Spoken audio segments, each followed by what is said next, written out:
वृंदावन में संत प्रेमानंद महाराज की धार्मिक यात्रा में बजने वाले ढोल नगाड़ों को लेकर स्थानीय लोगों द्वारा आतिशबाजी इत्यादि का विरोध किया गया था, जिसके बाद प्रसिद्ध भागवत आचार्य अनिरुद्ध आचार्य ने कहा था कि लोगों को साधु संतों के भजन से ही परेशानी होने लगी है, ऐसे लोगों का क्या कहें।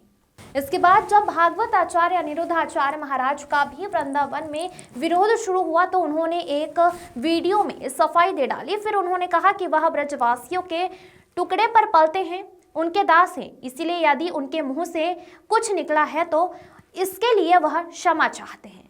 कुल मिलाकर एक दिन पूर्व जहां बागेश्वर धाम पीठाधीश्वर धीरेन्द्र कृष्ण शास्त्री द्वारा अपनी सफाई दी गई थी, वहीं भागवत आचार्य अनिरुद्ध आचार्य द्वारा भी अब अपना खेद व्यक्त किया गया है। पूज्य प्रेमानंद जी महाराज जी की यात्रा में देखो विघ्न आ गया।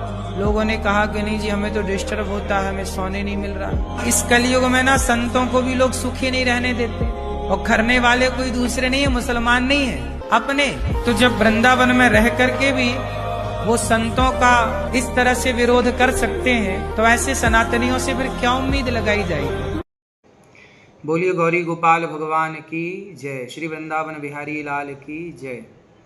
जैसा कि आप सब जानते हैं, ये दास अनिरुद्ध आप सभी ब्रजवासियों की गोद में ही खेलता है और आप सभी ब्रजवासियों के आंगन में ही रहकर आपके टुकड़ों पर पलता है। इसलिए आप सभी ब्रजवासी ये दास अनिरुद्ध से कभी नाराज मत होइएगा, क्योंकि हमारा कार्य है, हमारा काम है गलतियां करना, और आप कौन हैं? साक्षात ठाकुर जी का परिकर। ब्रजवासी मतलब भगवान जी का परिकर, ब्रजवासी मतलब भगवान का सखा, भगवान का मित्र। भगवान भी जिनके टुकड़े खाए, भगवान भी जिनकी गोद में खेले, उन ब्रजवासियों का लाड़ मिले, प्यार मिले, तो ये तो प्रत्येक व्यक्ति के लिए बड़े भाग्य की बात है। किसी को ब्रजवासी स्वीकार कर लेना तो समझ लियो कि ठाकुर ने स्वीकार कर लियो। या ताई ये दास अनिरुद्ध आप सबन के चरणन में लाख लाख बार प्रणाम करे, दंडवत करे, और कछु गलती है जाए तो अपनो दास समझ के, अपनो भक्त समझ के दास को क्षमा कियो।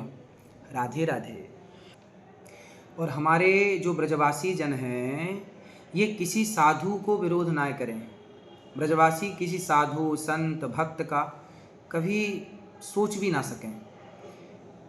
मेरे संज्ञान में जो बात आई, कुछ लोगों ने बताया कि लोग मेरी बातों का कुछ मिसयूज कर रहे हैं, गलत अर्थ निकाल रहे हैं। ऐसा है कि पूज्य प्रेमानंद जी की साधना, पूज्य प्रेमानंद जी की तपस्या तो सिर आँखों पर है, सराहनीय है, और सभी ब्रजवासी उनको भी खूब खूब प्यार करें। लेकिन किसी कारणवश यदि ब्रजवासियों के मन में कुछ बात है, तो उन ब्रजवासियों के मन में क्या बात है सुन करके और उसे ठीक करनी चाहिए। और ब्रजवासी हमारे सब सुखी रहें, प्रसन्न रहें, तो ब्रजवासियों की प्रसन्नता में ही हम सबकी प्रसन्नता है। यदि ब्रजवासी ना खुश, अप्रसन्न, तो हम कैसे प्रसन्न रह सकें। इसलिए ब्रजवासी खुश तो हम सब खुश, इसलिए ब्रजवासी प्रसन्न रहें, हम सबको स्वीकार करना चाहिए। राधे राधे।